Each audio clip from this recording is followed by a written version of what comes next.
Hey guys, it's Dave outside the man cave. Today we're going to do something new. We're going to do a movie review. I've finally seen Star Wars Rise of Skywalker, and I really don't understand why it's getting such bad reviews here on YouTube.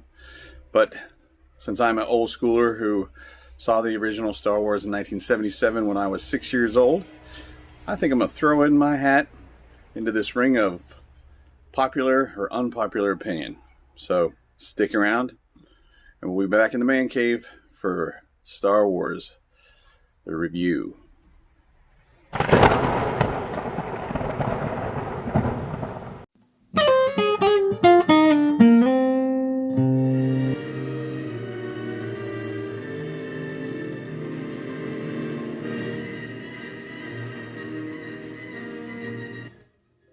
All right, guys, that's a little bit of John Williams.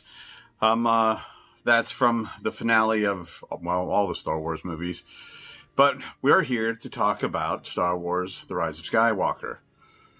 I really don't understand why everyone's bashing it. It is a fan's movie. If you're a fan of Star Wars, you like this movie, period. Some of the points I'm seeing on the internet are people are talking about the plot holes or the inconsistency.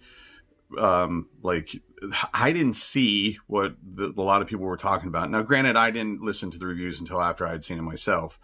But after going back and listening to the reviews and like over and over for the last few days, I actually saw it 5 days ago. I in the opener, I said I finally saw it, but I'd seen it on the third day it was out. I was blown away by it. I thought it was a great movie. I thought everyone in it did a fantastic job.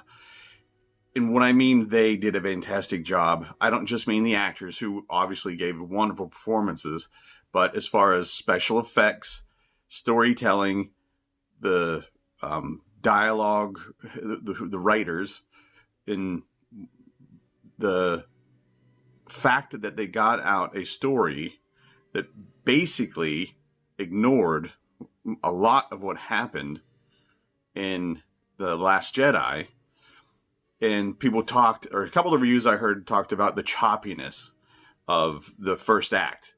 Well, it must have been an editor's nightmare to try to get all that information into some exposition to establish the rest of the film.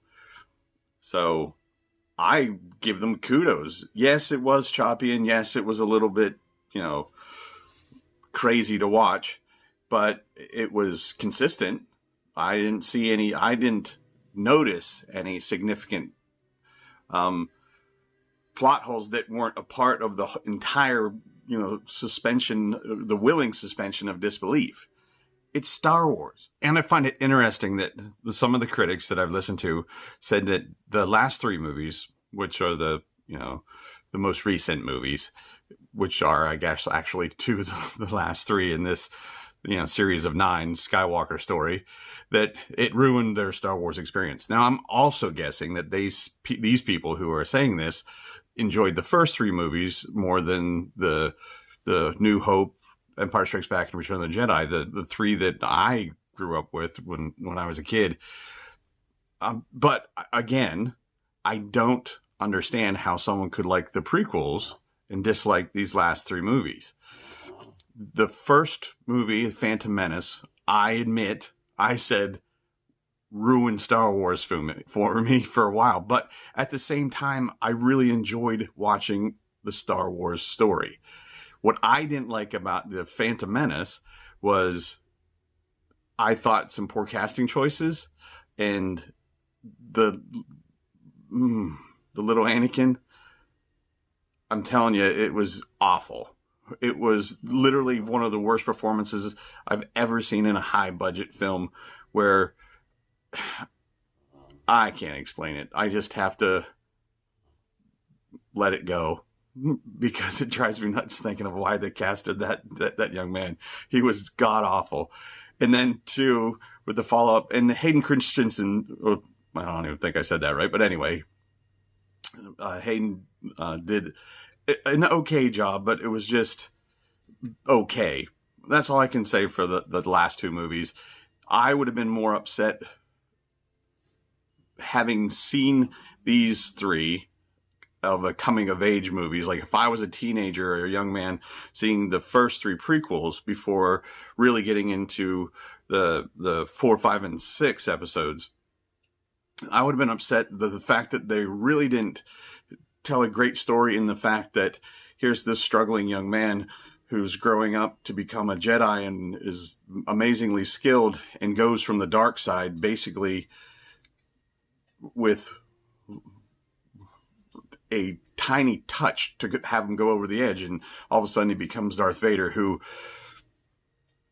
the Darth Vader I grew up with scared the shit out of me when I was a little kid, and to this day I still get chills when he walked on the screen in Rogue One. It was amazing to me.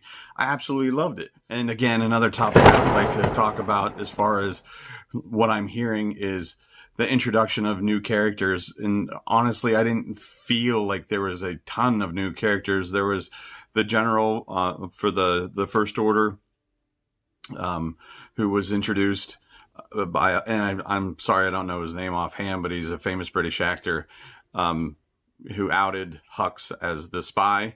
But spoiler, sorry, I didn't realize. But again, I'll put a spoiler alert a few minutes before that, or a second or two before that anyway, so you can hold your ears, go earmuffs. But there was him, and then a couple ancillary characters, the robot that J.J. Abrams provided the voice for, and the little guy who was the IT guy who got the information out of 3PO.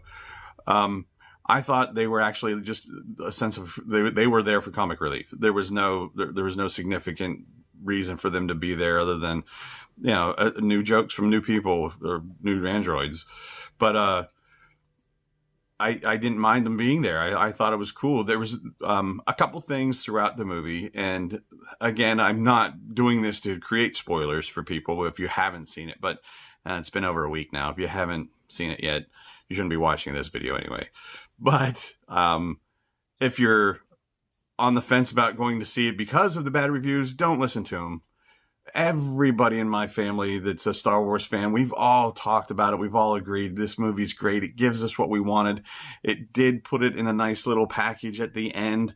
And if some people might want to say it's cheesy, well, again, I'll remind you, it's science fiction. It's Star Wars. It's what started it all, really, for a lot of people, not just back in the 70s as a kid, but it changed the way some movies were made. And it's still, you see the influence on Star Wars in a lot of movies. Now, another point that I loved about the new movie is that, again, it brought up there was a lot of Easter eggs, not only with some of the characters that you see or that were brought back for this film, but also in the music itself. And that's what this channel is, a station. It's, like I'm on the radio. I guess the mic threw me off. But the music was so good in this movie. As far as John Williams, we all know is amazing. I'm not telling anybody anything, but the way they were using music that he had written for older films in the Star Wars series that were being introduced at certain times, so that even like subconsciously you heard them and you knew, oh my gosh, this is this. And I just thought it was the score and the was just unbelievable. The way they utilized old music and with the new music, as far as like the chase scene, and then a couple revealing discovery scenes that came out of left field for me. I know that some people had made predictions and they were right as to where this movie was going to go, but this movie did go exactly where I hoped it would. It put it back on track. It wasn't an artistic piece of interpretation per everyone's individual ideals of what it's trying to say. It didn't seem like that to me at all. It seemed like a Star Wars movie. that had great special effects, amazing battle scenes, chase scene that was incredible and so much fun to watch. It felt like we were there for an hour at tops, and it was a 2.5 hour movie. And my wife and I sat until the last credit rolled. Not that we were waiting for any,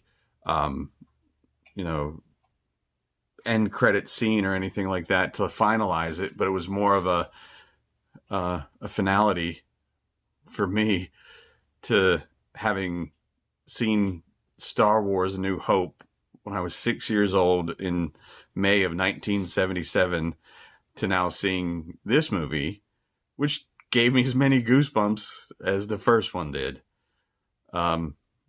It was just to kind of go full circle, and we stayed till the lights came on and they started cleaning the theater for the next show. Then we walked out. But please don't listen to the critics about this movie.